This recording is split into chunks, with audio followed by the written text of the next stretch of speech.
Bom dia, pessoal. A gente retoma hoje, na semana passada, por conta da lua cheia. A gente não estudou, né? A gente não refletiu, a gente usou a terça e a quinta para a nossa meditação. Então, hoje a gente retoma.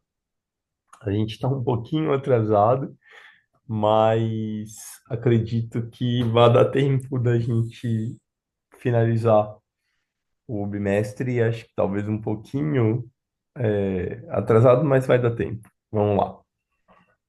Essa segunda parte do texto desse bimestre fala sobre o princípio da unanimidade e a sua relação com alguns glamoures ou ilusões que a gente vai alimentando com o passar do tempo.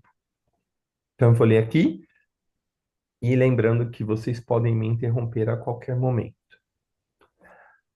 A unanimidade pode parecer, à primeira vista, estar tão estreitamente relacionado ao empenho grupal que os mesmos glamoures deveriam obstruir ambos.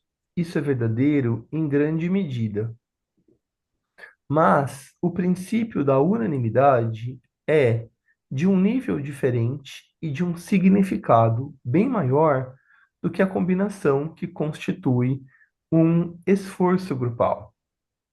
Ela é, na verdade, o que se poderia chamar de impulso vertical, que aflui para a atividade horizontal do verdadeiro empenho grupal. Pois, como a palavra unânime denota, ela é fundamentalmente uma unidade nos níveis da alma. Então, para quem não está lembrado, o princípio da unanimidade é quem rege a lei do empenho grupal. Então, se a gente for pensar nesse aspecto, como a Sagioli coloca aqui, toda lei ela tem como regência isso de forma bem ampla, não só no nosso texto, né? As próprias leis que constituem as nações, elas têm sempre um princípio. Então, o princípio é aquele aspecto vertical ou o que a gente pode chamar de espiritual, e a lei, ela é aquilo que a forma como esse princípio é aplicado. Então, o princípio naturalmente é algo mais causal e a lei é algo mais manifesto. Por isso que ele faz essa comparação com a cruz.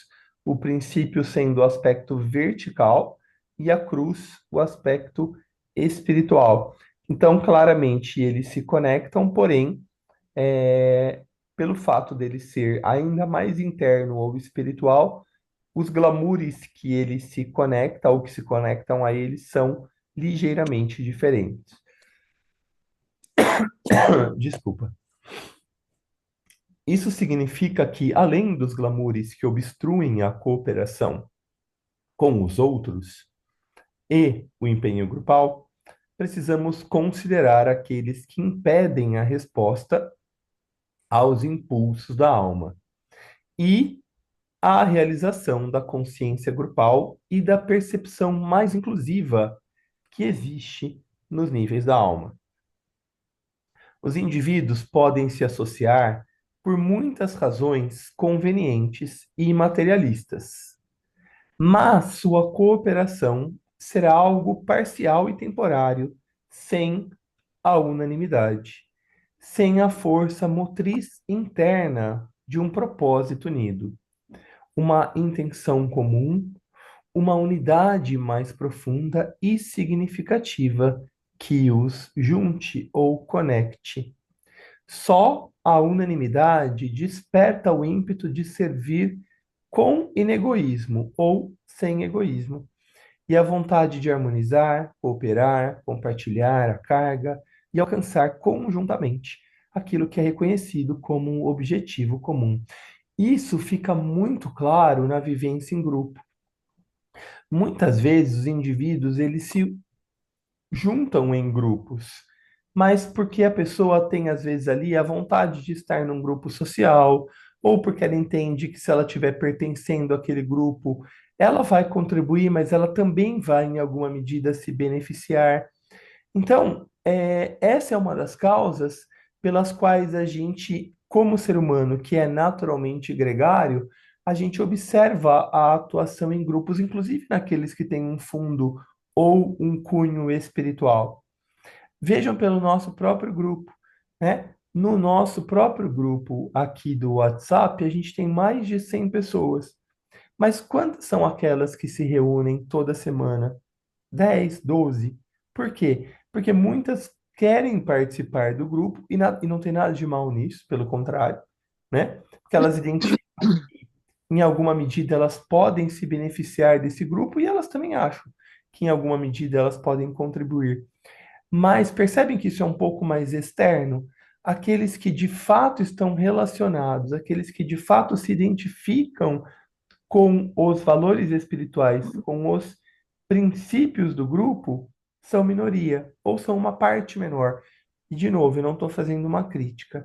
É só para tornar prático, através do exemplo, aquilo que o texto está colocando. Então, os indivíduos podem se associar por muitas razões, mas aqueles que têm, né, um propósito unido, uma unidade mais profunda, é, só isso é que desperta um ímpeto maior de servir com egoísmo, de vontade de harmonizar, de cooperar, de compartilhar a carga, de alcançar conjuntamente aquilo que é reconhecido como um objetivo comum. De novo, sem juízo de valor, é só para a gente observar como as coisas são assim, né? Tem o aspecto mais externo e tem o aspecto mais interno. A própria Helena Blavatsky, ela tinha quando ela fundou, junto com o Coronel Walcott, a Sociedade Teosófica, tinham muitos associados.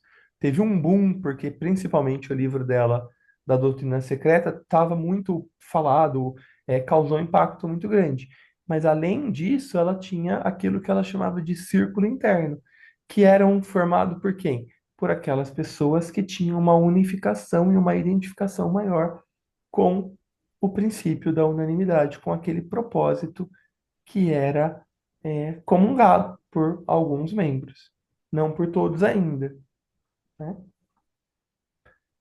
O princípio da unanimidade traz a pulsação de uma vivacidade maior e mais inclusiva.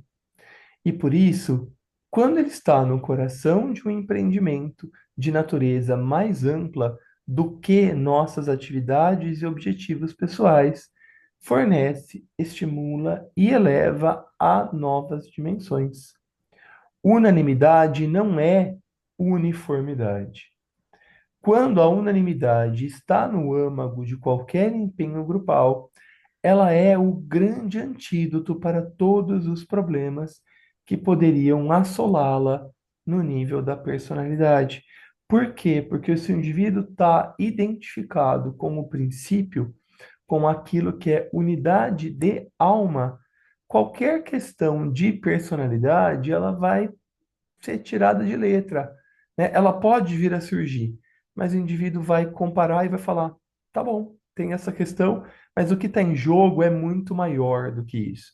Então vamos lidar com essa questão, porque, claro, é importante, não é que a gente vai fechar os olhos, porque senão também pode virar um fanatismo, mas quando existe uma identificação com o princípio, com a unanimidade, é muito diferente, né? Uniformidade significa unidade na forma. Então, muitas vezes, é aquela coisa antiga, né, de vestir a camisa, que é a uniformidade, a unidade na forma. Unanimidade é unidade de princípios. É você estar identificado com os princípios que regem aquele grupo, aquela instituição, aquela organização. Hoje a gente vê muito nas empresas, né? Missão, visão e valores. Unanimidade é quando o colaborador está identificado com a missão da empresa, não necessariamente com vestir a camisa, né? É um diferente, é mais profundo. Há várias maneiras como podemos procurar nos abrir para esse princípio e aproveitar a sua realidade. O reconhecimento da vívida verdade eterna da vida interna, o desenvolvimento da consciência grupal e o cultivo do interesse pelos outros.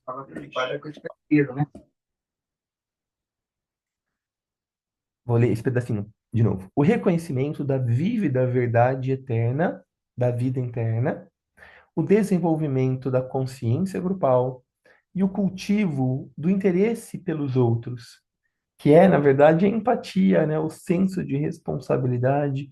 Tudo isso ajuda a nos colocar em contato com o espírito da unanimidade. Há propósitos unânimes maiores do que percebemos subjazendo a nossa vida como indivíduos, como grupos, como povos e como humanidade. Assim como, para adotar uma perspectiva ainda mais ampla, nos conectarmos à vida de todos os reinos na Terra. Não podemos conhecer a intenção divina, mas podemos reconhecer a sua manifestação no que sabemos ser bom e percebemos ser redentor para o todo. Com essas demonstrações de realidade, podemos nos aliar, cooperar e trabalhar. A elas podemos dar nossa lealdade e descobriremos que a força que elas canalizam de sua fonte então flui através de nós. Ficamos alinhados com o batimento cardíaco da vida maior, na qual, como almas, somos um, somos unânimes. Então, aqui, muitas vezes, né, a gente ainda não consegue reconhecer a intenção divina, o propósito de todas as coisas, de todas as vidas, mas a gente pode se conectar com o efeito desse propósito, que é a vida manifesta. E a partir de quando a gente se conecta cada vez mais com o nosso próprio ritmo interno, com a nossa própria vida interna, a gente naturalmente vai se reconhecendo como vidas dentro de vidas. E a gente vai se reconhecendo como parte do todo, como essa unanimidade, com essa unidade de alma que está presente aqui em toda a vida. Muitos dos glamoures já abordados neste estudo impedem a expressão da unanimidade, especialmente os glamoures positivos, que tendem a um extremo senso de independência e individualidade, e que desenvolvem o autoengrandecimento, e tornam muito difícil subordinar o eu pessoal ao bem do grupo, e a vontade individual à vontade do todo maior. O impulso da nova era para a liberdade também tende a impedir muitos de assumir um trabalho grupal. Mas devemos lembrar que a unanimidade tem sua origem em níveis mais subjetivos e universais do que as esferas físicas e práticas da participação grupal externa. Teilhard de Chardin escreveu sobre isso. Ele dizia que a aproximação de espírito e espírito enriquece todos. Alcançada com simpatia, a união não restringe, mas exalta as possibilidades do nosso ser. É simplesmente uma questão de tensão num campo que se polariza e atrai de unanimidade. É nessas dimensões superiores que encontramos a verdadeira motivação para o empenho grupal e descobrimos que não ficamos tão aprisionados por ele quanto temíamos. Pelo contrário, ficamos unidos em níveis elevados e essenciais, unidos na vontade e no propósito do nosso eu superior. E somos levados adiante, então, com uma alegria não conhecida nos campos inferiores e pessoais, e com uma força muito além da nossa enquanto indivíduos. Então, aqui, vale a pena a gente lembrar, antes da gente ler a nossa tabulação, que a gente vive um pouco isso também, né? Lembra do Bauman, que escreveu sobre a sociedade líquida? A gente vive muito esse conceito hoje de imediatismo, os próprios aparelhos celulares, as telas todas em geral, mas principalmente os celulares com a internet, que colocam a gente praticamente em tempo real com tudo.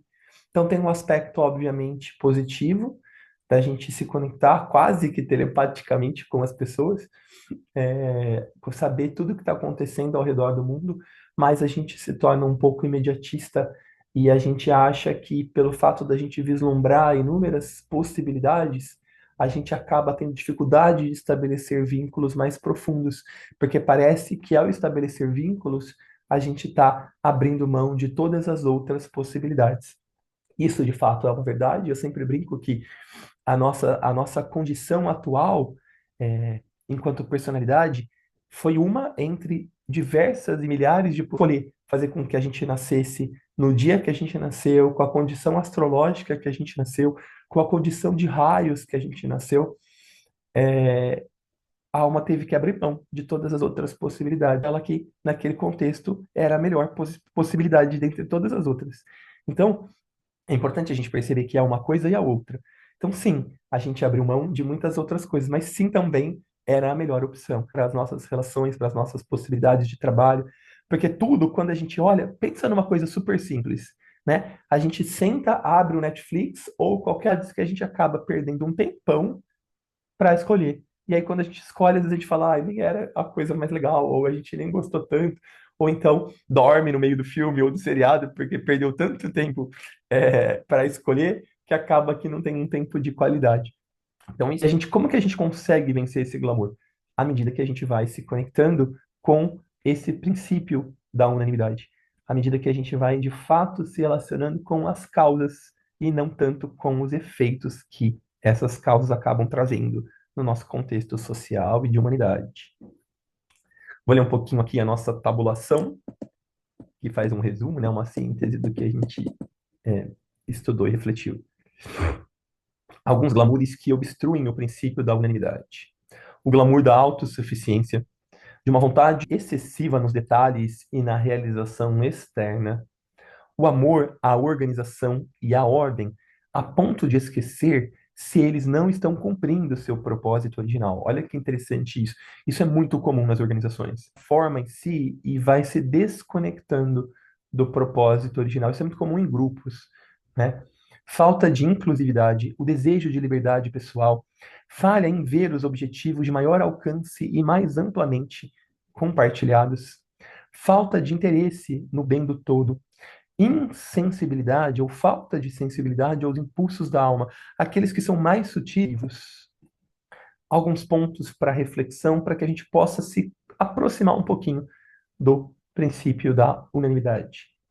Como pode ser desenvolvido um maior senso de unanimidade? Isso requer mais dedicação a objetivos compartilhados, mais prontidão para trabalhar pelo bem do todo, mais comunicação com a alma e responsividade aos impulsos espirituais?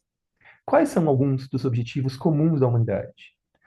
Faça uma lista de alguns deles e mostrará rapidamente onde o princípio da unanimidade está atuando e onde podemos cooperar com ele mais. E aqui a gente encerra. Ó, a gente está um pouquinho atrasado, né? Ó, a gente está em 24 de setembro e agora que a gente vai entrar nesse bimestre, mas tudo bem, a gente consegue recuperar mais para frente. Então, o que que fica para vocês no princípio da unanimidade? A gente já viu outras vezes, né? A gente está no terceiro ano de estudo, mas eu queria ver com vocês, porque nos outros anos a gente quase que não dissocia o princípio da unanimidade com a lei do empenho grupal. E aqui no terceiro ano, como a gente está num olhar mais profundo, mais sutil, o Assagioli provoca a gente para tentar perceber o que que é estar no grupo, né? Então, o indivíduo pode até trabalhar de acordo com a lei do empenho grupal, mas não necessariamente ele está vivendo em grupo com a lei, perdão, com o princípio da unanimidade, ou seja, da unidade de propósito, da unidade de alma, que no fim é quem deve reger a vida grupal ou o empenho grupal. Então, para mim, é o que fica mais claro, no estudo desse ano. E para vocês? A gente tem que ficar bem atento, eu acho que observar, talvez, alguns pensam que pode estar servindo de uma forma e às vezes isso é uma ilusão, né? Alguns pontos que você colocou hoje. Então, talvez tenha que sempre buscar é, uma motivação que seja para o bem maior. Acho que fica isso para mim. E como é difícil, né, Tati, a gente perceber isso com clareza, Sim. né? Porque como o próprio texto fala aqui, né, às vezes, aqui um dos glamoures, né, ó, esse amor à organização e à ordem a ponto de esquecer. Então, às vezes o indivíduo ele tem realmente, né, só que esse amor cega ele de que realmente será que ele está sendo inclusivo no amor? Ou será que ele está se apegando à forma como essa instituição se expressa? E aí aquilo que, né, por que que tantos grupos morreram, tantas pessoas morrem ao longo da nossa história, tantas guerras aconteceram por amor à uniformidade, né? E por entender que aquela forma era o mais correto. Se a gente for pensar, pegando um exemplo muito grosseiro, mas só para deixar claro, né? E essa é uma das causas do horror que aconteceu na Segunda Guerra, né? O ideal nazista de supremacia branca era um apego extremo à uniformidade. O que eles queriam? Que todas as pessoas fossem uniformes, fossem de acordo com aquele padrão que eles identificavam como correto. E aí olha o que acontecia. Então, dentro deles tinha um amor, né? Algo que eles acreditavam de fato que era bom, mas era bom, né? Estava incluindo os outros.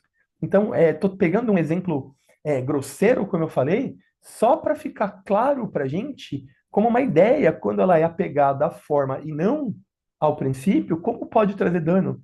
E claro, e aí o nosso serviço é no aspecto mais sutil, tentar perceber o quanto que a gente também muitas vezes se apega à forma das coisas e não à essência, e não ao princípio, que é o princípio da unanimidade. Quantas vezes a gente vê grupos que segregam, né? Quando a pessoa já tem uma identificação com o grupo, se ela tiver uma identificação como princípio, ela vai ser inclusiva sempre, porque ela vai entender que, em alguma forma, a forma pode ser diferente, ela pode ser diversa, mas ela ainda assim pode estar conectada com um princípio. Então, isso a gente vê nas relações familiares, isso a gente vê nas relações sociais. Então, mas é algo para a gente refletir, é algo para a gente colocar a nossa atenção.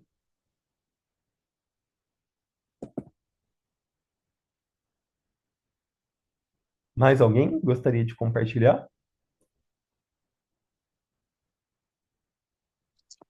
Paulinha, isso também tem um pouco a ver com o nosso egoísmo, né?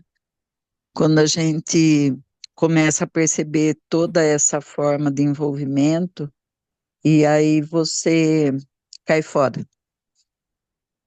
Tem Tem também. isso também, Tem, tem essa relação. tem, com certeza. Porque para a gente viver de verdade no grupo, aqui, alguns dos nossos ideais a gente acaba tendo que deixar de lado, né? Assim, o ideal é que quanto mais, o que eu penso, né? Quanto mais a gente se aprofunda, a gente se conecta de verdade com a nossa alma, mais a gente vai vendo que, no fundo, os nossos desejos de realização pessoal, eles cabem, eles conversam com aquilo que é para o bem maior. Mas enquanto a gente está no processo, às vezes a gente fica com essa dissociação. Ah, então tem a vida grupal, mas tem a minha vida pessoal. Claro que tem, né? Mas é possível realizar-me pessoalmente dentro do grupo. E as, Sim, né? E às vezes a gente, num primeiro momento, entende que não, que a gente quer. Parece que eu vou ter que abrir mão de muita coisa, sabe? E na verdade não é isso, porque também, de novo, quando eu penso isso, ou eu ou o grupo, a gente está muito ligado à forma. Porque quando a gente está ligado ao princípio, a gente vê que é inclusivo, né? Que as coisas se é. conversam, se relacionam. E que fica bem mais legal daí, né? Você ter Exatamente. toda essa participação. É Exatamente. isso. Tem vários filósofos que dizem que a gente só experimenta de verdade a autorrealização quando os nossos dons e talentos são colocados a favor do social, a favor do grupo, a favor de um ideal, né? Então é possível que num grupo, é, se o grupo for grupo de verdade, cada talento de cada indivíduo vai encontrar uma área de atuação, né? A gente não tem que suprimir ninguém, não tem que colocar ninguém na mesma forma. Pelo contrário, né? O grupo naturalmente é diverso, se ele está conectado ao propósito dele.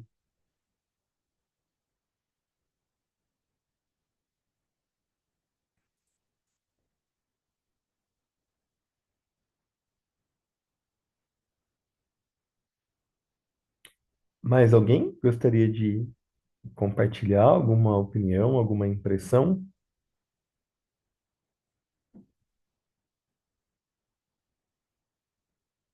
Eu vou parar então aqui a nossa gravação.